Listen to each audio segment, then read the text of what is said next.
अनंत कोटि दंडवत प्रणाम करते हुए है कि कृपा की प्रार्थना करते। उपस्थित समस्त वैष्णव जन मातृजन सभी के प्रति दंडवत अभिनंदन।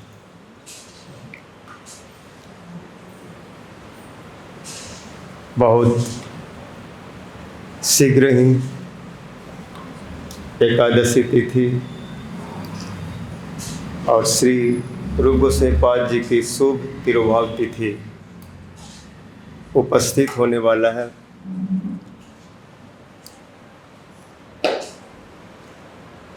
श्रील रूप गोस्वामी पाद एक हंस है, हंस ही नहीं परम हंस है, जिनके पीछे कितने हंस अनुगमन कर रहे हैं। इसलिए उनके संबंध में भागवत माधव दास जंग कलि रूप शरीर न धरत तंग ब्रज प्रेम महानिधि कुठरी का कौन कपाट उघाड़त। निरछिर हंसन पान विधायन कौन पृथक करि पायत। को सब तजी भजी वृंदावन को सब ग्रंथ विरचित।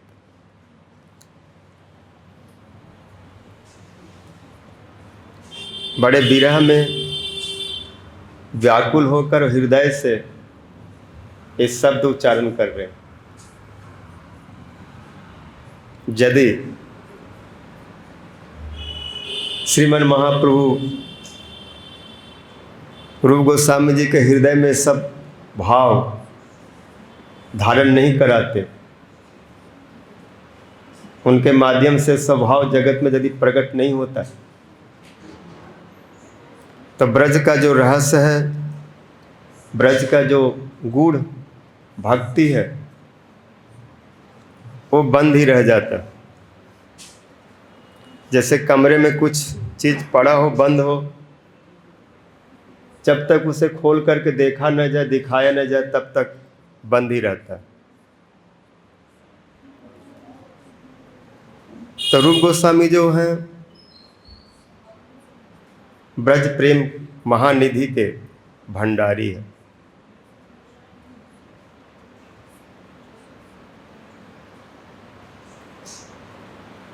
इन्होंने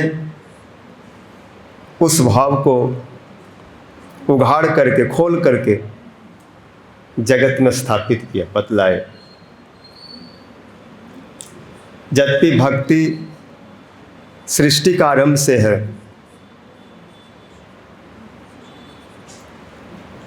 भगवान ने सबसे पहले इस भक्ति को ब्रह्मा जी को प्रदान किए और उनसे कहा भी कि जथा हरो भगवती निर्नाम भक्ति भविष्यति सर्वात्मन अखिलाधारे इति संकल्प वर्णे।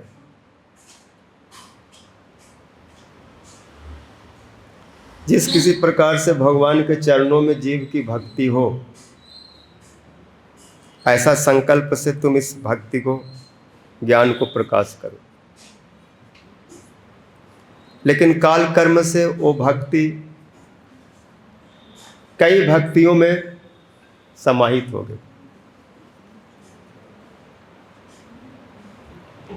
जबकि आरंभ में भगवान ने उनको शुद्ध भक्ति दिया, ज्ञानम परम गुह्यम जद विज्ञान समन्वितम सरहस्यम तदंगम च गृहान गदितम मया जथा हम जथा भावो जद रूप गुण कर्म का तथैव तत्व विज्ञानम अस्तु ते मदनुग्रह। मेरी कृपा से सब मेरे संबंध में तुम्हें ज्ञान हो जाए, आशीर्वाद दिए। उन्होंने ऐसा प्रचार भी किया, लेकिन काल क्रम से बहुत समय बीतने पर उस भक्ति में और भी कई चीज आकर के मिल गए।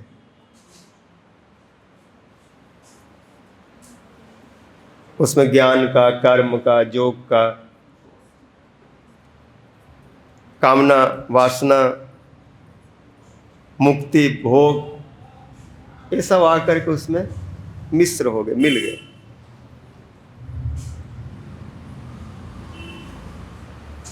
लोग भक्ति तो कर रहे हैं, लेकिन भक्ति का जो फल, भगवान के चरणों की प्राप्ति, उसको न पा करके कोई स्वर्ग जा रहा है, कोई संसार के वैभव प्राप्त कर रहा है, कोई ज्यादा से ज्यादा वैकुंठ तक जा रहा है। क्योंकि वो भक्ति कहीं न कहीं वैधि में, शास्त्र शासन में अवरुद्ध हो गया। जतपुष में राग भी है, ब्रज का भाव भी है, लेकिन इतना मिलजुल गया कि उसको अलग करके समझना बहुत मुश्किल हो गया। जबकि भक्ति सब भक्ति है, सब में सेवा है, लेकिन भक्ति का तारतम्य है। सब भक्ति होने से भी सबका स्तर एक जैसा नहीं है, उसमें वैशिष्ट है। अगर कोई कर्म मिश्र भक्ति कर रहा है तो उसका एक स्तर है, ज्ञान का एक स्तर है, और दूसरे प्रकार से जो भक्ति कर रहे हैं वैकुंठ जाने के लिए, भगवान के पार्षद होने के लिए, उनके सेवा के लिए, कोई उनके धामों में प्राप्ति के लिए कर रहे हैं। लेकिन जो शुद्ध भाव, इसलिए कहते हैं ब्रज प्रेम,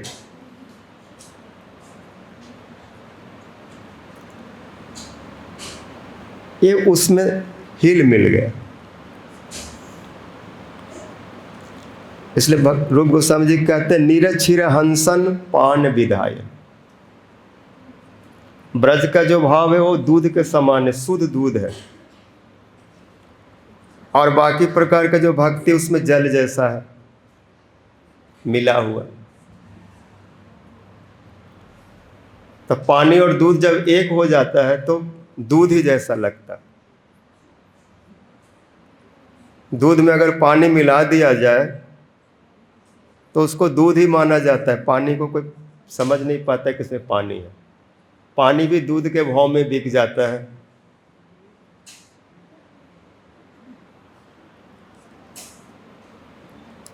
और दूध से पानी को अलग करना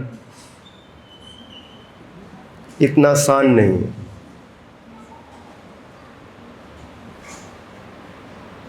दूध से पानी को अलग करने का सबसे सुंदर जो प्रक्रिया है, जानता है, वो हंस का है। हंस में स्वाभाविक गुण है कि जब वो दूध को पीता है तो अगर उससे पानी रहेगा तो पानी अलग हो जाएगा, दूध अलग हो जाएगा। दूध पी लेगा, पानी छोड़ देगा।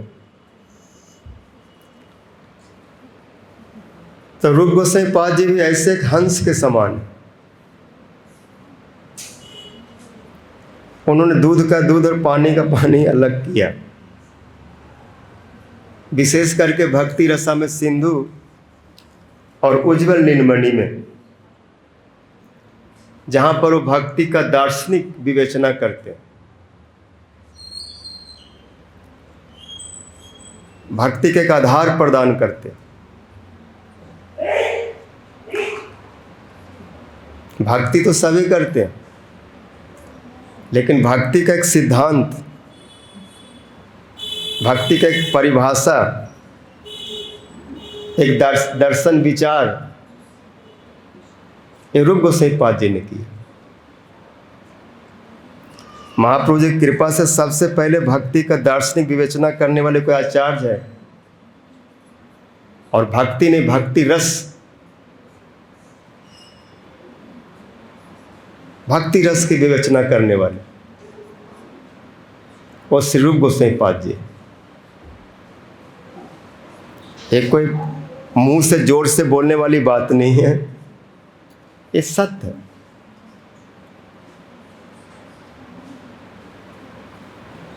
ऐसी भक्ति की विवेचना कहीं नहीं मिलेंगे। जैसा रूप गोस्वामी जी ने भक्ति रसा में सिंधु आदि में की।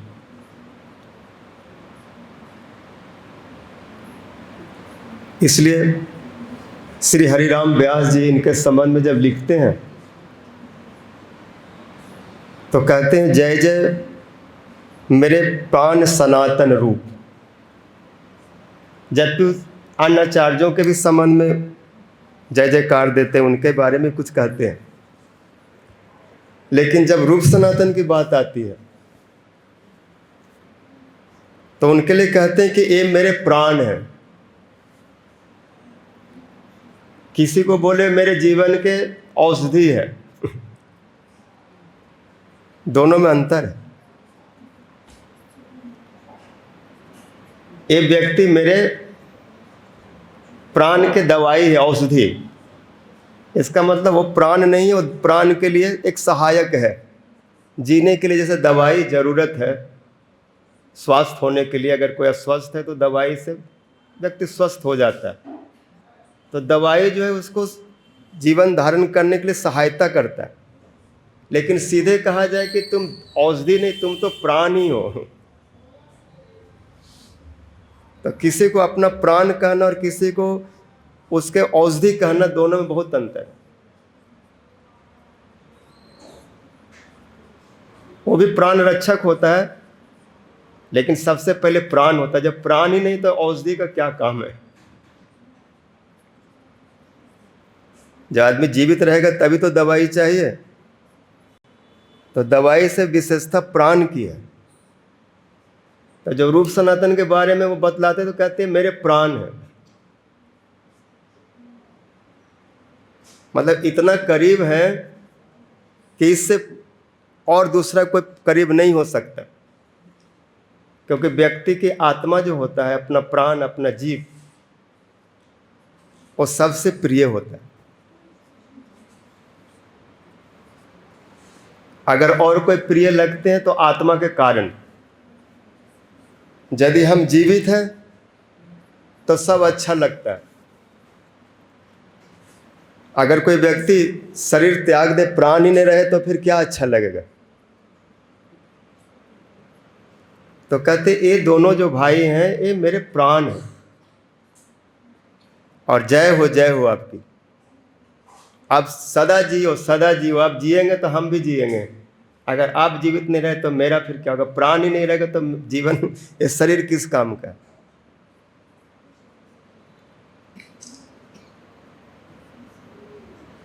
उन्होंने लिखा, एक जगह लिखते हैं, साधु शिरोमणि रूप सनातन, कृष्ण चैतन्य के करुणा सिंधु, कृष्ण चैतन्य के कृपा फलित उभ्रातन, तीन बिन व्यास अनाथ भयो अब सेवे सूखे पातन। ये जो रूप सनातन जो है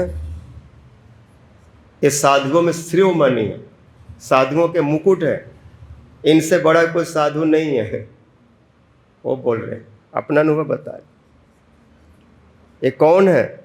बोले चैतन्य महाप्रभु के कृपा के फल है। चैतन्य महाप्रभु कौन है? बोले करुणा सिंधु है।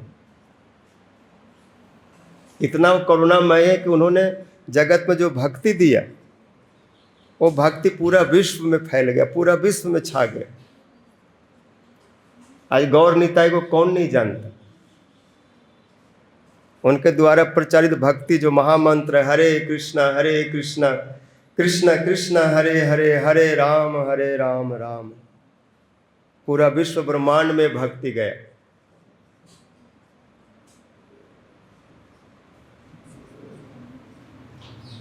उस नित्यानंद प्रभु के संबंध में आता है, निताई गुण मणि अमर, निताई गुण मणि आनिया प्रेमेर बनिया भसाई लो अवनी।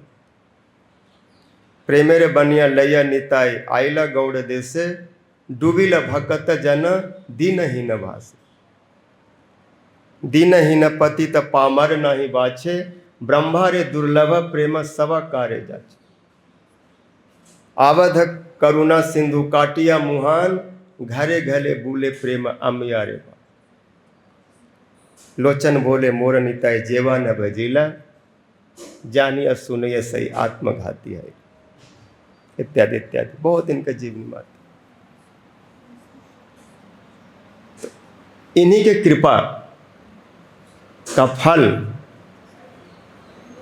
चैतन्य महाप्रभु कृपा के फल है रूप सनातन, जो अनाथन के गति दो भैया जोग जग के जूप।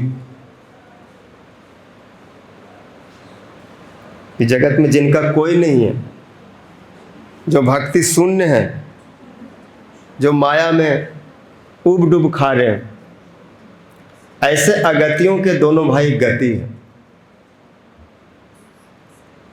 जिनका कोई आश्रय नहीं, कोई आलंबन नहीं, कोई उपाय नहीं, क्या करूं, कहाँ जाऊं।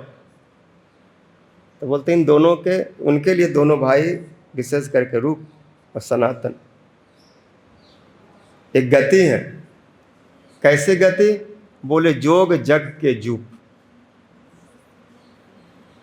व्यक्ति को अपने लक्ष्य के लिए कोई केंद्र चाहिए, कोई सामने आधार चाहिए, और रूप सनातन उस आधार को दिए। उन्होंने जो भक्ति रूपी जोग इस जगत में स्थापित किया, जोग जग के जुग। यहाँ जोग कहने से भक्ति जोग, भक्ति जोग मतलब ब्रज भक्ति, केवला भक्ति, निर्गुला भक्ति, एवं कहा जाए तो रागानुगा भक्ति। जबकि उन्होंने वैदिक भक्ति का भी विवेचन किए, लेकिन कहते हैं वैदिक भी जब राग में परिवर्तित होता है तो उस भक्ति के एक अलग वैशिष्टता है। जबकि नियम रहेगा, शास्त्र श्रवण कीर्तन सब विधि और राग में एक जैसा होता है, लेकिन भाव में बहुत अंतर होता है। विधि में एक शासन, शास्त्र के निर्देश में कार्य होता है, जो अधिकारी के अनुसार ठीक है, लेकिन राग में वो गुरु वैष्णवों के मुख से सुनने के बाद सीधे सीधे उस भक्ति में प्रतिष्ठित हो जाता है। सीधे उसमें एक लोभ, एक रुचि होता है। पहले सीधे लोभ हो जाता है, रुचि होती है, उसके बाद वो लोभ और रुचि के अनुसार फिर अनुशीलन करता है प्राप्ति के लिए। विधि में है कि पहले शास्त्र सुन करके प्रवृत्ति होती है, भजन की ओर अग्रसर होता है, और राग में है कि पहले भजन में प्रवृत्त हो जाता है, और जब भजन में प्रवृत्त होता है तो फिर ढूंढता है कि इस भक्ति में कौन सा अनुकूल है, कौन सा प्रतिकूल है। भक्ति के नाम पर उत्पात नहीं करता है। जब उसमें स्वाभाविक एक रुचि होता है, ब्रज भाव, उस वस्तु को प्राप्ति का लोभ होता है साधु संग में, तो लोभ के अनुसार वैसा वो आचरण करने लगता है, नियम को नहीं छोड़ता है। लेकिन लोभ के बाद जो आचरण होता है वो प्रबल होता है। विधि के द्वारा जो होता है वो शीतल चलता है, लेकिन उसमें प्रबलता नहीं होती। ये सब विवेचन उन्होंने किया। तो कहते भक्ति जोग का एक खूटा है। अगर भक्ति रूपी यज्ञ को आप करना चाहते, भक्ति योग का अनुशीलन करना चाहते, तो रूप सनातन के खूटा में बंध करके ही भक्ति हो सकता है। उससे बाहर अगर कुछ भक्ति की बात करेंगे, उनके भावों को, विचारों को छोड़ करके भक्ति भक्ति चिल्लाएंगे, तो भक्ति नहीं मानी जाएगी। और कहीं न कहीं भक्ति के नाम पर उत्पात होगा, क्योंकि रूप सनातन जिस भक्ति को स्थापित कर रहे हैं वो मन गढ़ंत नहीं, वो कल्पना जल्पना नहीं, उस आधार है शास्त्र सिद्धांत।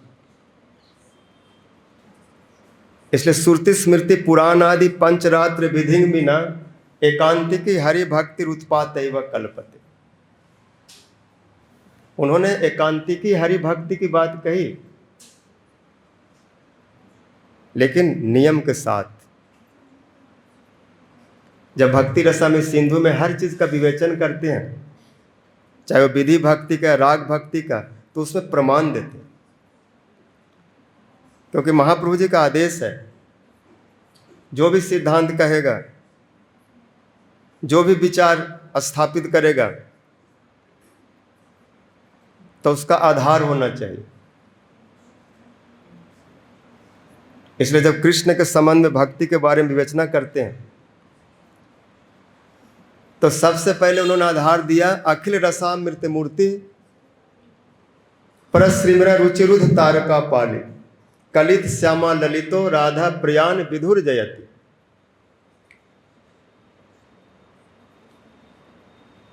कृष्ण भक्ति के बारे में जब विवेचन करेंगे तो कृष्ण स्वरूप का भी विवेचन करना होगा। जिसके लिए हम भक्ति करेंगे वो कौन है, उसके बारे में जानना होगा। तो रूप गोस्वामी जी कहते हैं जिनके प्रति हमारी भक्ति है या जो भक्ति करता है वो भगवान अखिल रसामृत मूर्ति है। अर्थात वो सारे रसों का विषय है, वो रसिक शेखर है। जबकि वो रस है, लेकिन रस होके भी रस आस्वादन में ही उनकी रुचि है।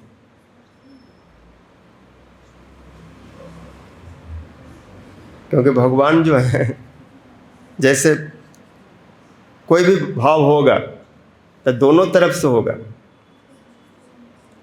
अगर कोई माता बन रहा है तो उसके लिए पुत्र भी चाहिए।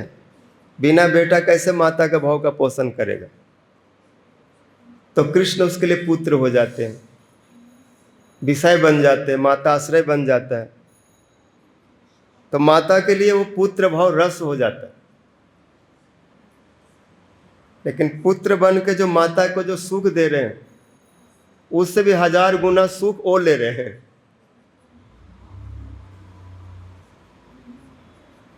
क्योंकि मैया तो बन गए, लेकिन मैया बनने के बाद देखो मैया कितना उसको सुख देने के लिए दिन रात एक कर रही है। सुबह में जल्दी उठ रही है, घर पोंछ रही है, साफ कर रही है, छिक्का से मटकी उतार करके और मथ रही है, पसीने पसीने हो रही है। किस लिए? कृष्ण को सुखी करने के लिए। अभी आएगा, मक्खन मांगेगा, छाछ मांगेगा और कुछ मांगेगा, उसके लिए सब व्यवस्था कर रही।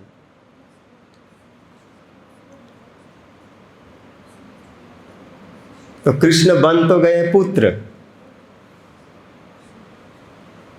मतलब माता को सुख देने के लिए, लेकिन उल्टा हो रहा है। जितना माता को सुख दे रहे हैं उससे अधिक उनसे ले रहे हैं। तो रस होके भी वो रसिक बने हुए।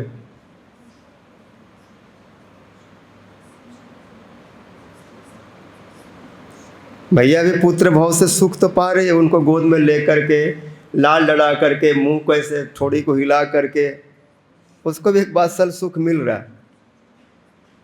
लेकिन कृष्ण भी कम नहीं ले रहे हैं, वो भी मैया के सारे भाव, दिन रात दूध पीते रहते, दिन रात गोद में चढ़े रहते, दिन रात झूलते रहते उनके हाथ में। ये भी एक सुख है। तो भगवान रस भी है और रसिक भी है। मतलब भक्त उनसे अपना सेवा रस प्राप्त करते, अपने भाव का अनुसार उस सुख को पाते हैं, सेवानंद। लेकिन भगवान भी भक्त से अपना रस लेते हैं। लेकिन मूल रूप में वो विषय स्थानीय है, वो सुख देने के लिए है। लेकिन भक्ति में ऐसा नहीं होता। भक्ति का नियम है कि भगवान से सुख नहीं लेना, भगवान को सुख देना। सुख देख करके अगर सुख होता है वो अलग बात है, उसको सेवा सुख बोलते हैं, सेवानंद। लेकिन इतना आपस में मिले हुए हैं कि इसको अलग करके ठीक ठीक बतलाना बड़ा मुश्किल है, अचिंत्य है।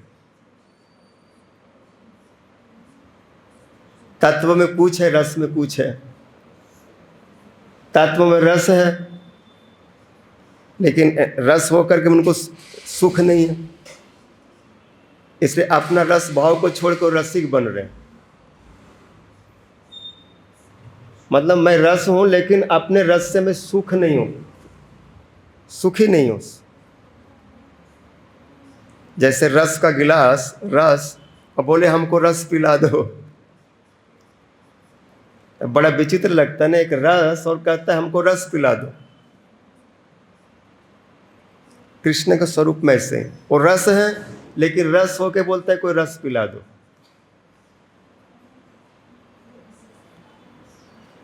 तत्व में सारे ब्रह्मांड को अपने पेट में लेके बैठे, सबके बाप है, सबके माता पिता है, सब उनके पेट में है। लेकिन रस में कह रहे हैं कि कोई मैया मुझे गोद में बैठा है, और कोई मैया, साधारण मैया, कृष्ण को उठाना बड़ा मुश्किल है, कोई जसोदा जैसा मैया हो। बाकी मैया तो प्रायः प्रणाम ही करती हैं, उनका चतुर्भुज रूप देख लेते हैं, या कोई ऐश्वर्य देखते हैं तब स्तुति करने लगते हैं। किंतु जसोदा मैया ऐसा नहीं, वो कृष्ण गोद में झुलाती हैं, पालने में झुलाती हैं, और कितने प्रकार से सुख देते। सखा लोग, गोपी लोग सब अपने स्तर से कृष्ण को सुख देते हैं, रस देते हैं, प्रेम देते हैं। तो रूप गोस्वामी जी कहते तो अखिल रसामृत मूर्ति है, सब उन्हीं को आश्रय लेकर के भजन करते हैं। ऐसे 12 रस को उन्होंने बतलाया, 5 मुख 7 गौण, लेकिन इसके अतिरिक्त भी उस रस के कई संचारी भाव है।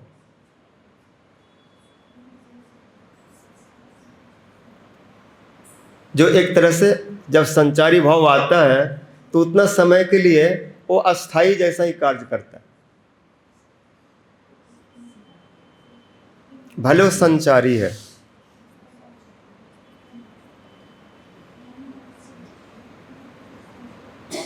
जैसे गुरु शिष्य का जो भाव होता है, गुरु शिष्य के प्रति प्रेम स्नेह रखते हैं, उसका कल्याण चाहते हैं। लेकिन कभी संचारी रूप में शिष्य के किसी आचरण से असंतुष्ट हो जाते हैं और क्रोध आता है, तो उस समय चेला को समझ में नहीं आता है कि गुरुजी और हमसे स्नेह करेंगे भी कि ऐसा ही हमको। उनका स्थायी भाव क्या है? स्नेह है न क्रोध है। तब मान लो वर्षों का स्नेह है और 5 मिनट क्रोध देख करके वो उतना सारा बड़ा स्नेह को भी वो हिला देता है, और ऐसे लगता है कि अब स्नेह नहीं मिलेगा, बस क्रोध ही क्रोध होगा। लेकिन ऐसा होता नहीं, पुनः वो अपने भाव में आ जाते हैं। इसलिए गुरु शिष्य के बीच का जो भाव है, गुरु शिष्य के सबसे शिष्य के प्रति स्नेह ही रखता है, प्रीति ही रखता है, कल्याण ही चाहता है, यही उसका स्थायी भाव है। लेकिन बीच बीच में कितने भाव आ जाते हैं जो कई बार ऐसा लगता है कि यही अस्थायी है।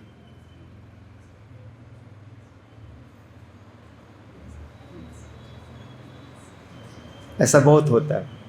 ऐसे कृष्ण के स्वरूप में जबकि 12 ही भाव दिखलाए, 7 गौण 5 मुख, लेकिन उसमें और कितने लहरियां आ रहे हैं, कितने भाव आ रहे हैं।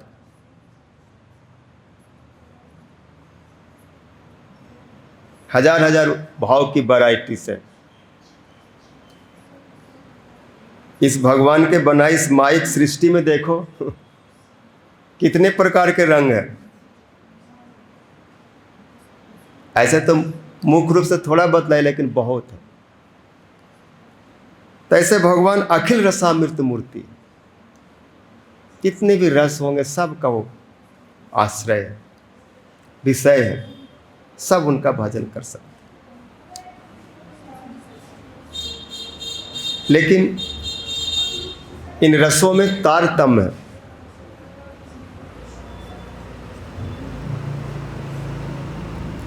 जितने भी रस है उसका तारतम्य वैशिष्ट है। विशेष करके मधुर रस, राधा जी का जो भाव है कृष्ण को सबसे अधिक वशीभूत करता है।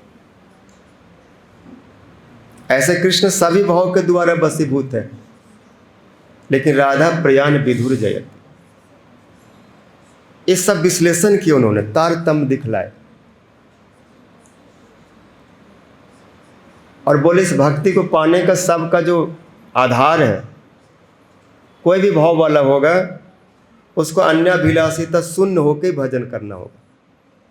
ब्रज का जो भजन है वो अन्याभिलाषिता शून्य भजन, ज्ञान कर्मादि अनावृत्य है। अनुकूलेन कृष्णानुशीलनम भक्तिरुत्तम,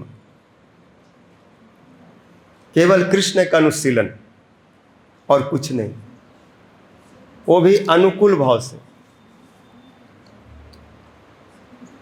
कृष्ण के प्रसन्नता के लिए।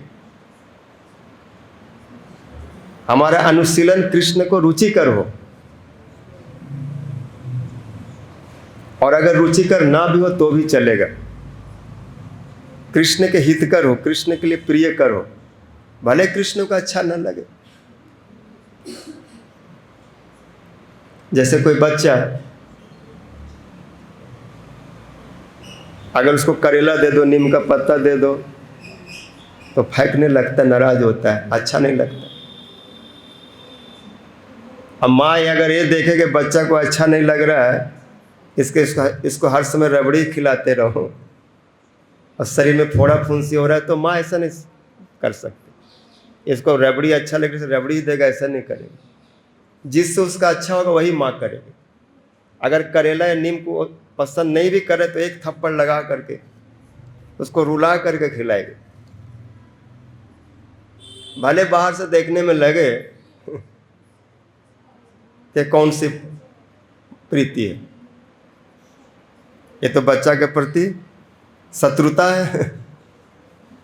तो देखने में ऐसा लग रहा है, लेकिन ऐसा नहीं है, भाव में ऐसा नहीं। तो कृष्ण के अनुशीलन में भी कई बार ऐसा देखने में लगता है, जहां पर कृष्ण के प्रति भक्ति नहीं है लेकिन बहुत भक्ति लग रहा है, और जहां पर भक्ति है लेकिन भक्ति नहीं लग रहा। जीव गोस्वामी जी विश्लेषण करते, मुष्टिक चाणूर कृष्ण के साथ जब भिड़ रहे हैं तो कृष्ण को बहुत अच्छा लगा।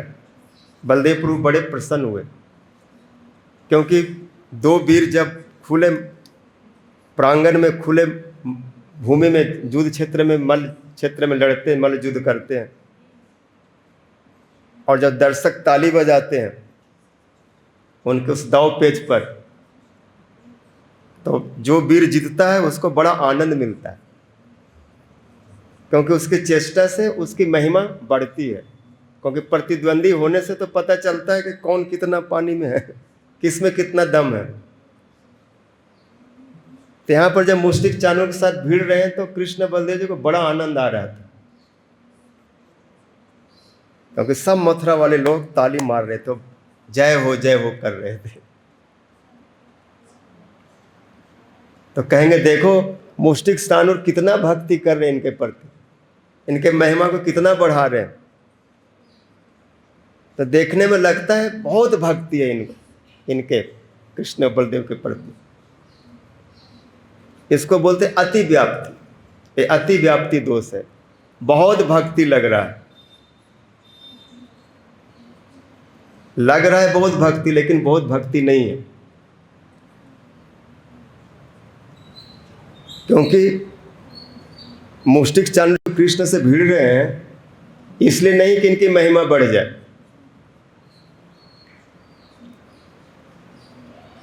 बल्कि कंस ने इनको प्रेरित करके भेजा है कि दोनों को गला दबा दो, मौका मिलते ही समाप्त कर दो।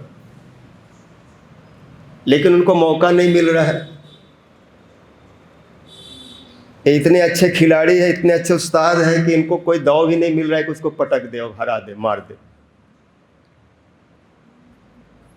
मौका नहीं मिल रहा है, इसलिए उनकी महिमा बढ़ रही है। जय हो जय हो। तो इन्होंने उनकी महिमा नहीं बढ़ाया, और उनकी महिमा बढ़ाने के लिए इनका युद्ध नहीं है।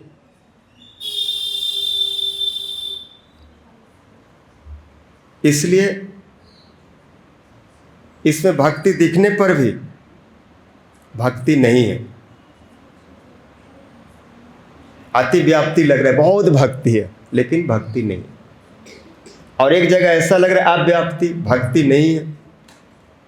मैया के भाव में कई बार ऐसे देखने में लगता है कृष्ण के प्रति उनकी भक्ति नहीं है। मार दे रही है, गोद से उठा के पटक दे रही है। कृष्ण बोल रहे अभी हमको दूध दो, मैया कहती आधा घंटा बाद में मिलेगा। अब क्यों मैया करो, मैया जानती है। अरे उधर दूध उफन रहा है और तुमको बैठा के मैं दूध पिलाऊंगी, तब तक तो जल ही जाएगा, इसलिए रुक जा 5 मिनट। कृष्ण को अच्छा नहीं लगा, लेकिन वो भक्ति है, भले भक्ति उसमें नहीं दिख रही। ये सब विचार, ये विश्लेषण रूप गोस्वामी ने किए। बोले पहली बात तो भक्ति में कोई अभिलाष न हो, न भोग की न मोक्ष की। भक्ति केवल भक्ति के लिए हो, कोई आशा लेकर के नहीं कि ये हो जाए, ये मिल जाए। क्योंकि ये जो आशा है, जो इच्छा है, जो स्पृहा है, चाह है, वो पिशाची है। उन्होंने दिया तुलना कि यदि भोग और मोक्ष की स्पृहा रहेगी तो भक्ति का सुख नहीं मिलेगा। अगर शुद्ध भक्ति चाहिए तो शुद्ध देना पड़ेगा, शुद्ध प्रेम करना होगा, उससे मिलावट नहीं। क्योंकि शुद्ध देंगे तो शुद्ध मिलेगा। इसलिए संसार में जितने लोग भक्ति करते प्रायः या तो कुछ पाने के लिए, नहीं तो मुक्त होने के लिए, भगवान को देने के लिए, उनको सुखी करने के लिए कोई बिरला ही भक्ति करता है। इसलिए उस भक्ति को रूप गोस्वामी दिखा रहे हैं जो दूध की तरह प्योर दूध है, पानी वानी नहीं है, अलग करके उसको बतला रहे। इसलिए उन्होंने अपना परिभाषा भक्ति का सूत्र लिखे, सिद्धांत लिखे। कोई अभिलाष नहीं, और भक्ति की ऐसी चेष्टा भी न हो जिसमें कर्म ज्ञान आकर के उसको ढक दे।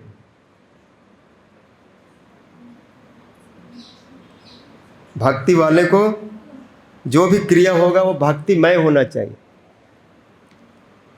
जो भी समझ बुद्धि है वो भक्ति के लिए होना चाहिए।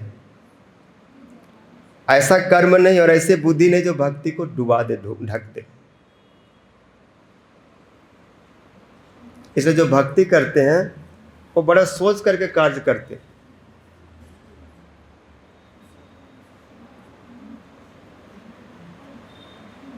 शुद्ध भाव से।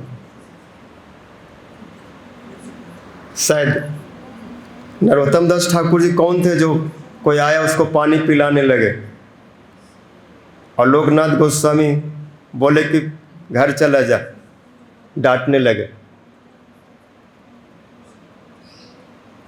अर्थात एक शुद्ध भक्ति करने आएगा उसको ये सब, जैसे प्याऊ खोल दो,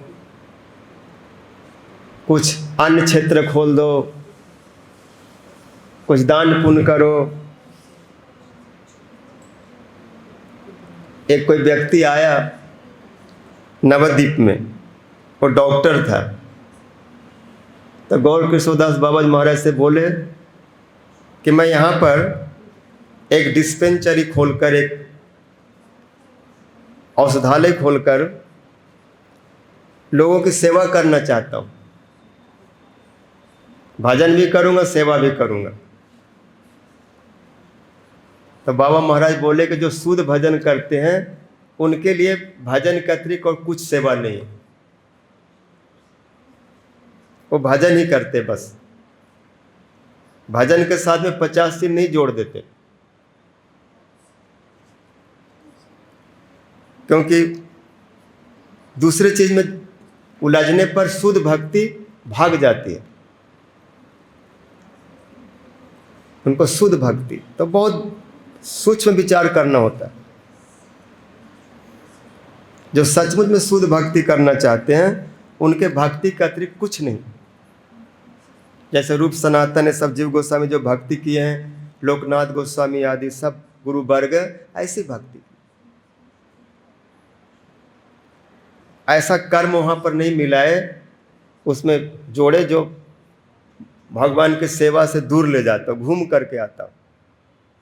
हम सीधे सीधे ठाकुर जी की सेवा कर रहे हैं तो सीधे सीधे करेंगे, घुमा फिरा के क्या करना। पहले घर में जाऊंगा और पैसा कमाऊंगा, फिर वृंदावन में के भजन करूंगा। जब सीधे हमको सेवा मिल रहा है तो इतना चक्कर क्यों चलाएंगे, या एक करूंगा वो करूंगा फिर भक्ति करूंगा, पहले एक कर लूंगा फिर वो कर लूंगा फिर भक्ति करूंगा, इत्यादि इत्यादि। उस तरह की भक्ति जो है वो भक्ति को ढक देता है। इसलिए भक्ति में जितना खुला हो, जितना सीधा सीधा हो, उतना उत्तम मानी जाती है। ज्ञान अनुशीलन करना है, शब्दों को जानना है, तो जो भक्ति का अनुकूल है ऐसा शास्त्रों का अनुसरण करो। यदि छद अलंकार काव्य ज्ञान प्राप्त करना हो तो उसके लिए अलग से पढ़ने की जरूरत नहीं है। भागवत पढ़ो, भक्ति रसायन सिंधु पढ़ो, उज्ज्वल नीलमणि पढ़ो, विलाप कुसुमांजलि पढ़ो, राधा रस सुधा निधि पढ़ो, वृंदावन महिमामृत पढ़ो। ये सब पढ़ने से उसमें काव्य का भी ज्ञान हो जाएगा और शुद्ध भक्ति भी हो जाएगी। उनके लिए अलग से लौकिक काव्यों के पढ़ने की जरूरत नहीं, ऐसा ज्ञान प्राप्त करने की जरूरत नहीं जो उनके भक्ति को ढक दे। तो ऐसा ज्ञान नहीं, ऐसा कर्म नहीं, और अनुकूल जो पहले सुना है। और भक्ति दो तरह से आगे बढ़ती है। उत्तमा भक्ति या तो विधि के द्वारा या तो राग के द्वारा। जहाँ पर शास्त्र आदि के श्रवण के बाद जो भक्ति होता है उसको वैधि भक्ति बोलते हैं। वो भी बाद में राग में परिणत हो जाता है। और एक ऐसी भक्ति है जो ऐसे भगवान के प्रिय जनों के संग में होता है, जिनके अंदर में वो राग है, जिसके आत्मा में वो भक्ति है, जिसको राग आत्मिक बोलते हैं। ऐसे लोगों का अनुगमन, सीधे सीधे गुरु जी का अनुगमन, तो अपना भक्ति वृत्ति उसके अंदर में दे देते हैं, वो लोभ दे देते हैं। आप सोच सकते हैं कि बाहर का जो देश है, जिन्होंने कभी भक्ति के बारे में सुना नहीं, और मैं राधा जी के दासी हुए भावना करने के लिए कई युग निकल जाएंगे, लेकिन गुरु जी का कथा सुन करके जब वहाँ पर जाते तो उनका जो मंगलाचरण था उसी में वो बीज डाल देते थे। और सुनने के बाद आदमी फिर सब भूल जाता है, फिर उसी को सोचते रहते हैं क्या बोल गए। हा देवी काकू भर गदगद बाचा, जाचे निपत भुवि दंडवत उड भटाकती। अस्य प्रसादम अबुधस्य जनस्य कृत्वा, गंधार्विके तब गणे गणनांग विदे। कोटि शास्त्र कोटि कृपा मिलने के बाद ये भाव हृदय में आता है।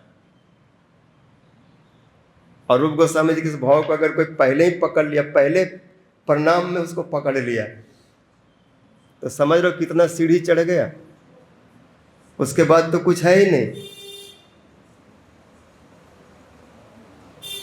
जहां पर रूप गोस्वामी के राधा जी के चरणों में प्रार्थना है, हम लोगों को शिक्षा के लिए तो उनके गणना में है, उनके गण में है, लेकिन साधक कैसे उसको पाएगा, उसका लोभ इस उत्पन्न हो जाएगा।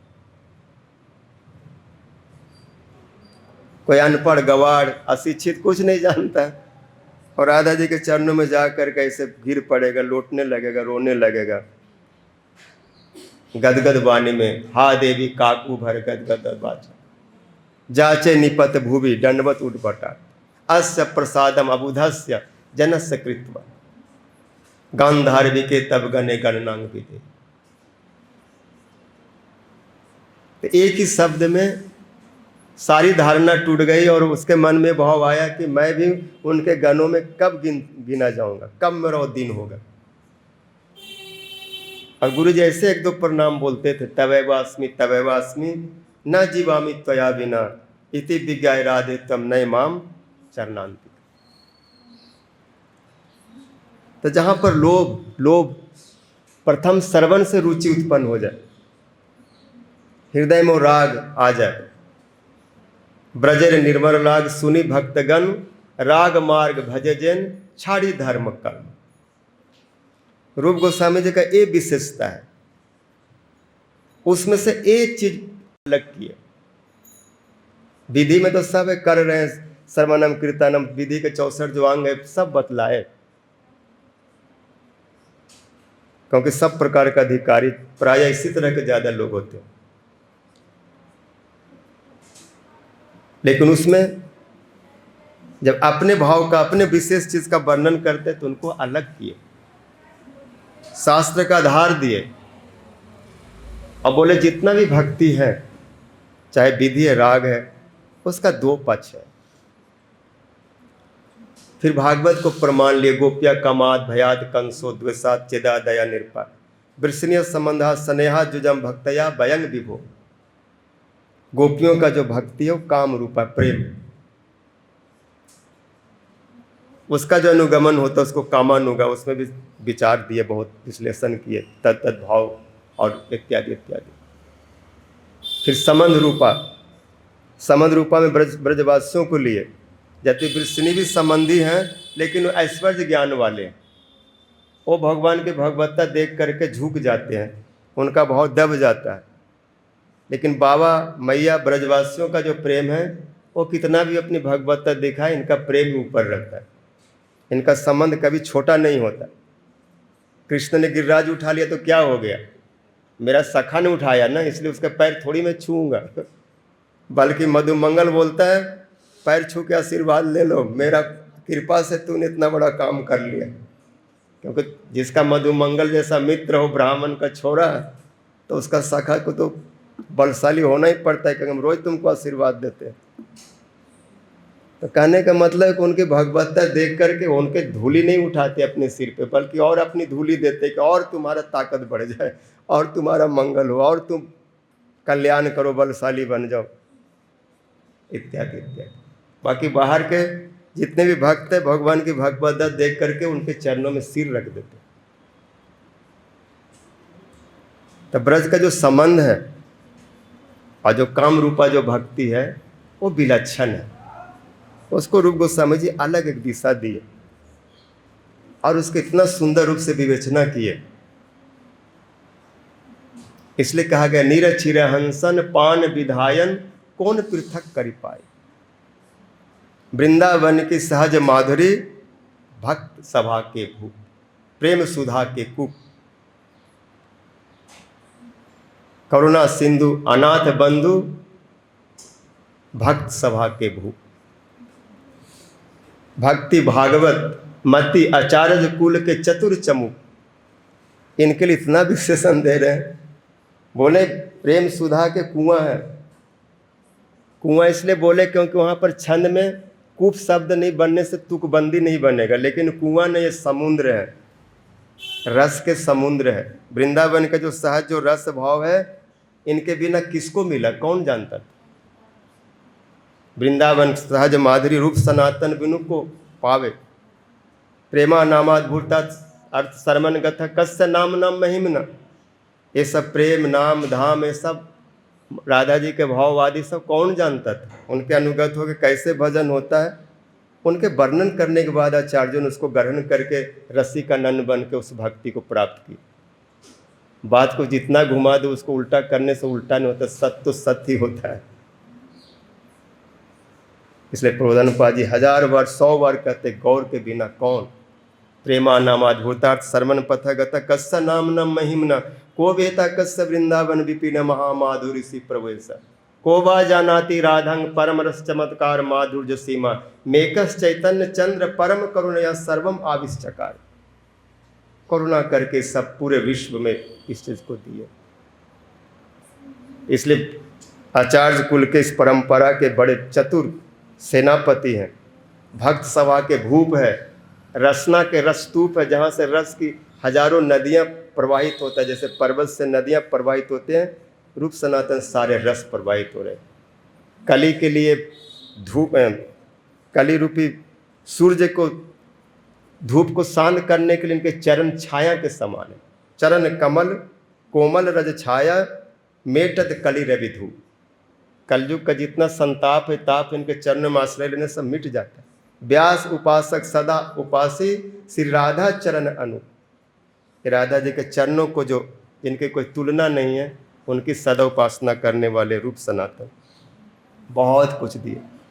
गुरु जी जब जंग कली रूप शरीर न धरत, इसकी जब व्याख्या करते तो इसमें सारे रूप गोस्वामी जी को भाव, निरचिर हंसन पान विधायन, कौन पृथक करि पायत, जब पितु बन फूल फलत नाना विध मनोराजी अरविंद, सो मधुकर बिनु पान कौन जानत विद्यमान करिबंद। को जानत मथुरा वृंदावन, को जानत ब्रजनीत, को जानत राधा माधव रति, को जानत सोई प्रीत। जाकर चरण प्रसादे सकल जन, जिनके चरण प्रसाद से सकल लोग पूरा विश्व गाय गवाई सुख पावत। इस भाव को गा करके और सुन करके सुख पा रहे। चरण कमल शरणागत माधव, तब महिमा उर लागत। माधव दास कह रहे, मैं आपके चरणों में चरण कमल में शरणागत हूँ, आपकी महिमा मेरे हृदय को कब छुएगा। सारा विश्व ब्रह्मांड आपके भाव को महिमा को सुन करके भजन कर रहे हैं, और मेरे हृदय को कब छुएगा कि मैं भी कुछ भजन कर पाऊँ। मैं वंचित हूँ, दूर हूँ, तब महिमा उर लागत। आपकी महिमा, आपका ये भाव यदि हृदय को लग गया, एक बार छू गया, तो सारे बंधन, सारे संसार, सारे आसक्ति सब टूट जाएंगे, सब छूट जाएंगे। बस हरे कृष्णा कृष्णा कृष्णा हरे हरे, हरे राम राम राम हरे। बहुत दिए हैं, अनंत दिए हैं। उज्ज्वल नीलमणि आदि, ललित माधव, विदग्ध माधव, और कितने शास्त्रों में दान के लिए कौमुदी और उद्धव संदेश, हंस दूतम इत्यादि में जब देखेंगे इनके भाव, दांत के नीचे उंगली दबा लेंगे। इतने सुंदर उपमा, ऐसे भाव विलक्षण है, ऐसा न भूतो न भविष्यति। ऐसे रूप गोस्वामी जी के चरणों में अनंत कोटि प्रणाम। वांछा कल्पतरुभ्यश्च कृपा सिंधुभैव च पतितानां पावनेभ्यो वैष्णवेभ्यो। जंकली रूप शरीर न धरत, जंकली रूप तंग ब्रज प्रेम महानिधि कुठरित, तंग ब्रज प्रेम कौन कपाट उघाड़ता है, कौन कपाट उघाड़ता। जंकली रूप जंकली रूप निरचिर हंसन पान विधायन, कौन पृथक करि पायत, कौन पृथक करि कोसव तजि भजे वृंदावन, कोसव कोसव ग्रंथ विरचिता, कोसव ग्रंथ जब पितु बन फूल फलत नाना विधा, जब पितु बन फूल मनोराजे अरविंद, मनोराज सुमधुकर बिनु पान कौन जानत, सुमधु विद्यमान करि बंधा, विद्य को जानत मथुरा वृंदावन, को जानत कोई जानत ब्रज नीता, को जानत को जानत राधा माधव रति, को जानत को जानत सोई प्रीता, को जानत जब पितु जाकर चरण प्रसाद सकल जन, जाकर चरण गाय गवाए सुख पावत, गाय गवा चरण कमल शरणागत माधव, चरण कमल शरण तब महिमा और लागत, तब महिमा जंकली रूप शरीर न धरता, जंकली रूप तंग ब्रज प्रेम महानिधि कुठरिका, तंग ब्रज प्रेम कौन कपाट उघाड़ता, कौन कपाट। हरे कृष्ण कृष्ण कृष्ण हरे हरे, हरे राम राम राम हरे हरे, हरे कृष्ण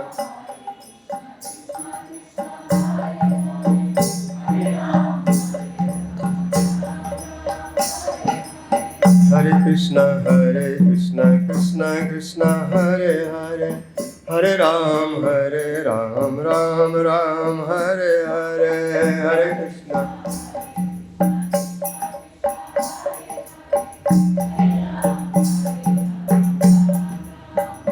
जय रूप गोस्वामी, जय रूप गोस्वामी, रूप गोस्वामी जय रूप गोस्वामी, जय रूप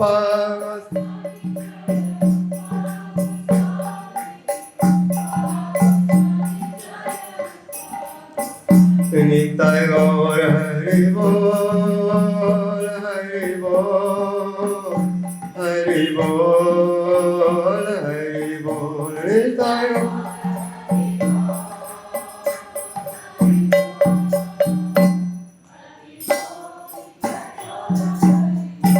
श्री गौर प्रेमानंदे हरि हरि बोल।